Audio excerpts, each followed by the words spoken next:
ಬೆಂಗಳೂರಿನಲ್ಲಿ ಚಾಲಕ ರಹಿತ ಮೆಟ್ರೋಗೆ ಬಿಎಂಆರ್ಸಿಎಲ್ ಪ್ಲಾನ್ ಮಾಡಿದೆ. ಎಲ್ಲ ಹೊಸ ಮಾರ್ಗದಲ್ಲಿ ಚಾಲಕ ರಹಿತ ಮೆಟ್ರೋ ಓಡಿಸಲು ಚಿಂತನೆ ನಡೆದಿದೆ. ನೇರಳೆ ಹಸಿರು ಮಾರ್ಗ ಹೊರತುಪಡಿಸಿ ಎಲ್ಲ ಮಾರ್ಗದಲ್ಲಿ ಚಾಲಕ ರಹಿತ ಮೆಟ್ರೋ ಓಡಿಸಲು ಮುಂದಾಗಿದೆ. ಚಾಲಕ ಸಹಿತ ರೈಲಿಗಿಂತ ಚಾಲಕ ರಹಿತ ಮೆಟ್ರೋ ನಿರ್ವಹಣೆ ಸುಲಭ ಆಗಿದ್ದು ಮುಂದಿನ ದಿನಗಳಲ್ಲಿ ಕಾರ್ಯರೂಪಕ್ಕೆ ತರಲು ಬಿಎಂಆರ್ಸಿಎಲ್ ಸಜ್ಜಾಗಿದೆ. ಬೆಂಗಳೂರಿನಲ್ಲಿ ರಸ್ತೆ ಮಧ್ಯೆ ಟ್ರಾನ್ಸ್ಫಾರ್ಮರ್ ಇದ್ದು ಯಾವಾಗ ಕರೆಂಟ್ ಹೊಡೆಯುತ್ತೋ ಅನ್ನೋ ಭಯ ಜನರನ್ನ ಕಾಡ್ತಾ ಇದೆ.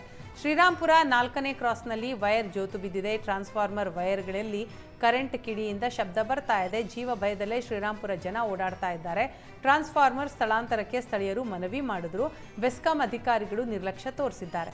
ಇದೀಗ ಅಧಿಕಾರಿಗಳ ವಿರುದ್ಧ ಸ್ಥಳೀಯರು ಆಕ್ರೋಶ ಹೊರಹಾಕಿದ್ದು ಬೇರೆ ಕಡೆ ಸ್ಥಳಾಂತರಕ್ಕೆ ಬಿಗಿಪಟ್ಟು ಹಿಡಿದಿದ್ದಾರೆ.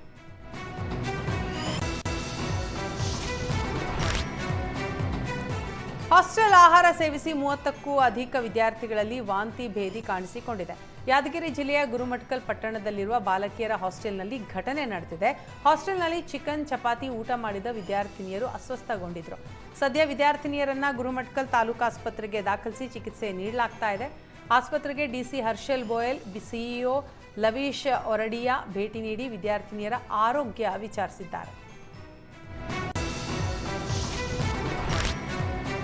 ತೊಗರಿಬೇಳೆ ಖರೀದಿಗೆ ರಾಜ್ಯ ಸರ್ಕಾರಕ್ಕೆ ಕೇಂದ್ರ ಅನುಮತಿ ನೀಡಿದೆ. ಕನಿಷ್ಠ ಬೆಂಬಲ ಬೆಲೆಯಲ್ಲಿ ತೊಗರಿಬೇಳೆ ಖರೀದಿಗೆ ಕೇಂದ್ರ ಕೃಷಿ ಸಚಿವರಿಗೆ ಪ್ರಹ್ಲಾದ್ ಜೋಶಿ ಮನವಿ ಮಾಡಿದರು. ಜೋಶಿ ಪತ್ರಕ್ಕೆ ಕೇಂದ್ರ ಕೃಷಿ ಸಚಿವ ಶಿವರಾಜ್ ಸಿಂಗ್ ಚೌಹಾಣ್ ಸಕಾರಾತ್ಮಕವಾಗಿ ಪ್ರತಿಕ್ರಿಯಿಸಿದ್ದಾರೆ.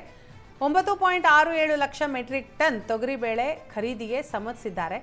ನಫೆಡ್ ಮತ್ತು ಎನ್ಸಿಸಿಎಫ್ ಮೂಲಕ 90 ದಿನದ ಒಳಗೆ ಖರೀದಿಸಲು ಸೂಚಿಸಲಾಗಿದೆ.